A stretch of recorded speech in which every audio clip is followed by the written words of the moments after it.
What's up? It's your boy Swoses Bailey, aka Kinglet, aka Gator. We're back with another video, doing a little physique update from the fall semester. We did, let's see, you gotta pull it out. In-body test, like right after school started on August 27th. And then we did another one on December 28th, so right before the new year. I'm about to go through it and see what progress I made over the semester. So that's August, September, October, November, December, 4 months in a day, almost exactly. So we'll see what we did in 4 months in a day. So first off, we're gonna go through August, just some basic stuff. So my weight August 27th was 194.3, and my body fat mass was 25.4 pounds, and then my skeletal muscle mass was 97.2 pounds. So that the rest of that, you're saying, hey, that's not 194 yet. The rest of that is like body water, your bones and stuff like that. That's added into lean body mass. So anything that's not fat is lean body mass. Water, muscle, bone, organs, I believe, is part of that too, but I'm not sure. So just like the things we're worried about is weight, body fat mass, and then skeletal muscle mass, and then of course you want water in your body, but focusing on that for right now. And then what's next? So my BMI is 24.9, which if you can see on this thing, I'll put it on the video too, is right on the cusp of being too high.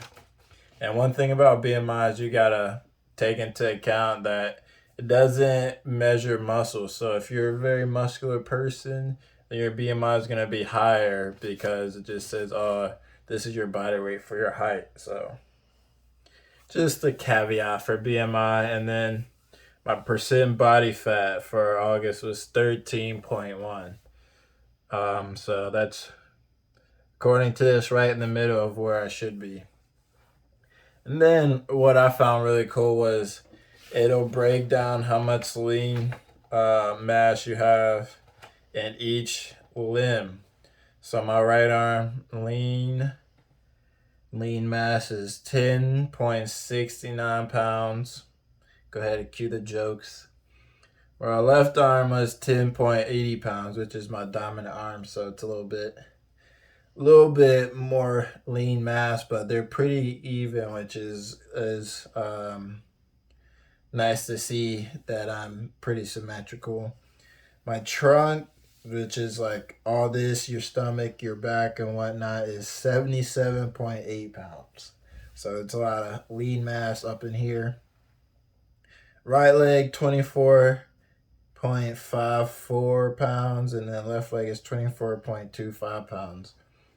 Which is interesting because I'm left leg dominant too, but it has less lean mass. So I don't know what that's about, but keep it going. And then another cool analysis that this InBody does is extracellular water to total body water ratio, which is a ratio of I think it's inflammation. So the higher it is, the higher the number, the more inflammation you have in your body. And the lower it is, you need to be drinking more water. So my ratio is 0.370, which is right in the middle. So I'm doing well with that. And we'll go to segmental fat analysis.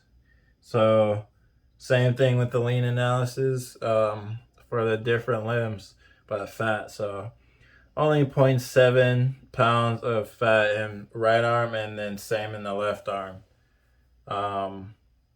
And then my trunk, 14.6 pounds of fat, which, according to this, is right in the like good section. So not too high, not too low. It does say my right and left arm fat is too low though. I don't know about that one. But anyway, and then right and left leg are both 3.3 pounds, which is right on the edge of being too low, whatever that means. But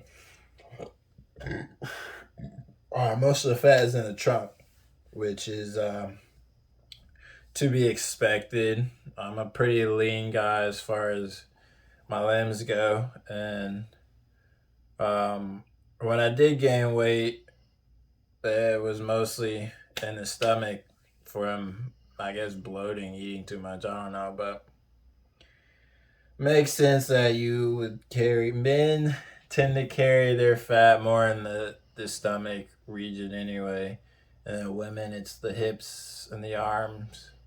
So, yeah, take with that what you will. I don't know how to take that, I guess, but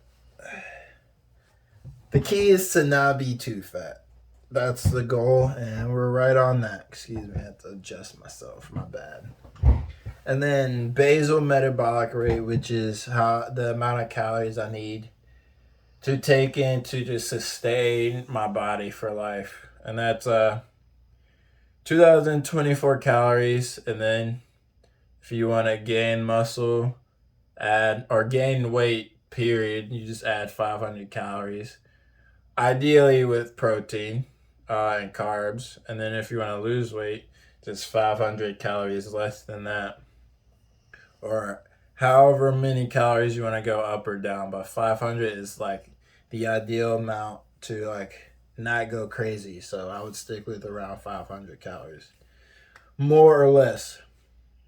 So yeah, that's August 27th. And then December 28th.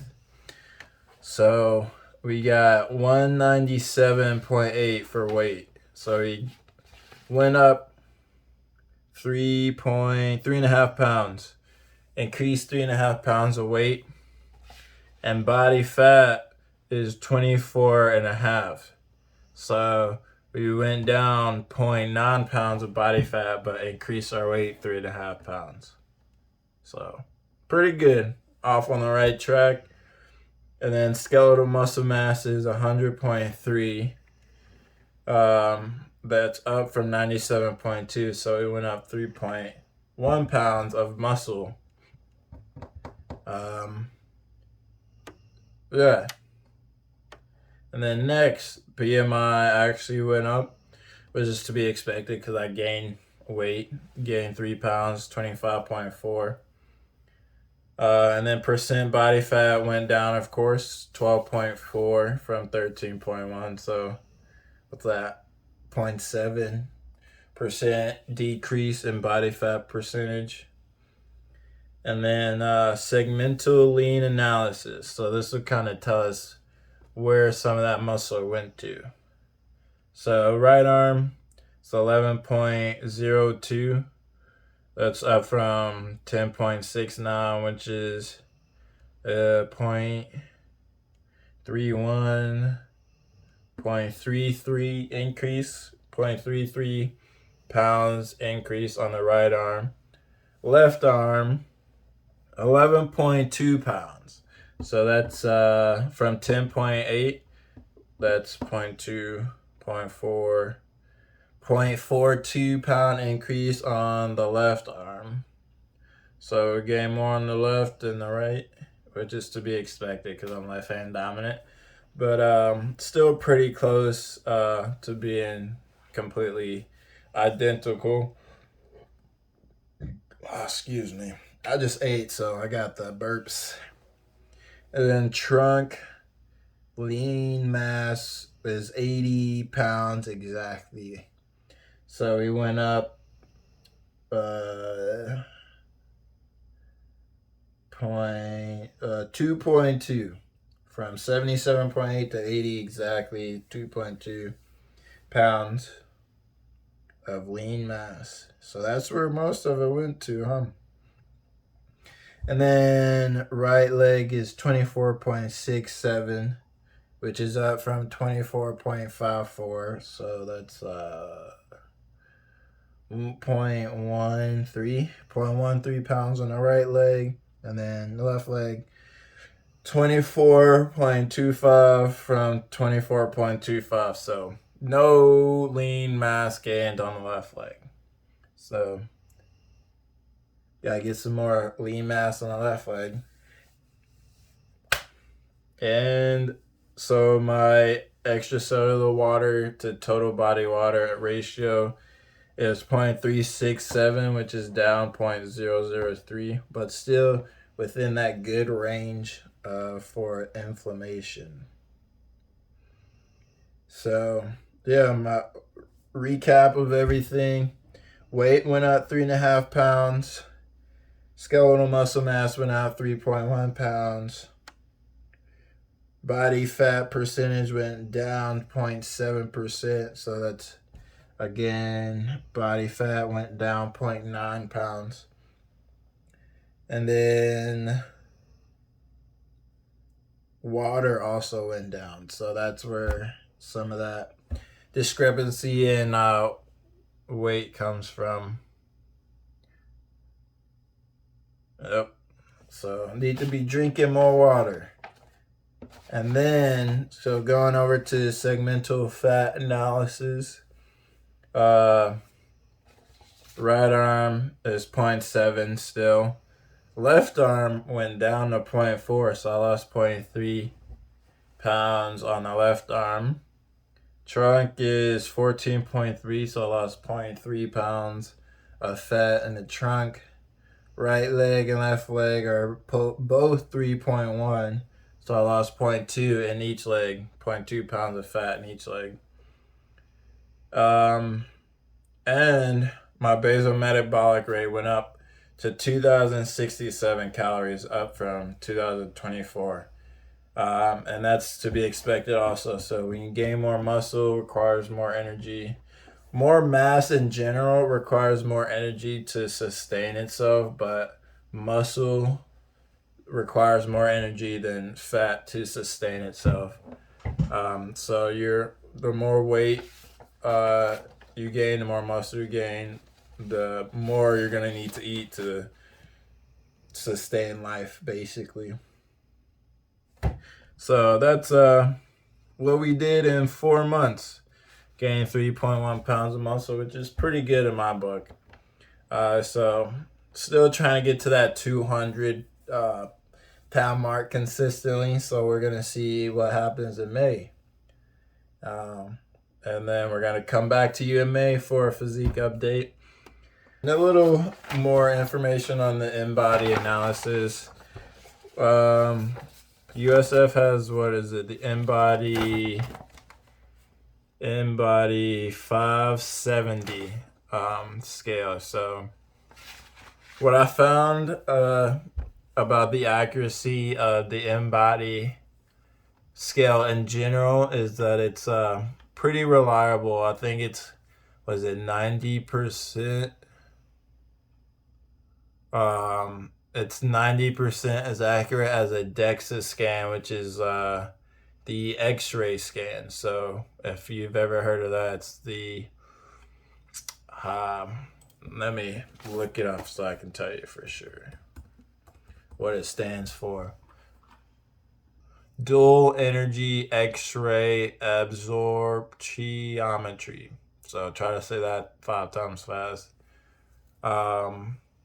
But it measures bone mineral density using X-rays, pretty much. So the in-body is about I think it's 80 to 90% as accurate or as reliable as a DEXA. So yeah, comparing it to the DEXA scan, it underestimates body fat percent and fat mass, and overestimates fat-free mass when compared to the DEXA. But that's not saying that it'll give you a large, significantly different value than what it actually is. It's just saying that more times than not, it's a little off compared to the DEXA, but it's still pretty accurate. Yeah. And it said there is a proportional bias for fat mass in women and fat-free mass for men. So that is something I've heard before, that it kind of boosts men's muscle mass, and then it kind of boosts women's fat mass, so it makes them seem like they have more fat mass than it would another man at like a comparable weight or whatever. But yeah, that is my InBody assessment, and let me know if you've ever had an InBody assessment, and if you've ever had a DEX, or your experience with any other body analysis techniques, because I'd be interested in doing other things like the DEXA, or the bod pod is like an egg they put you in. I'm interested in all that stuff. So let me know if you've ever done it. Let me know if you know where I could do it, if you're in the Tampa, Florida area. And yeah, we'll see y'all next time. Y'all have a good one. Peace.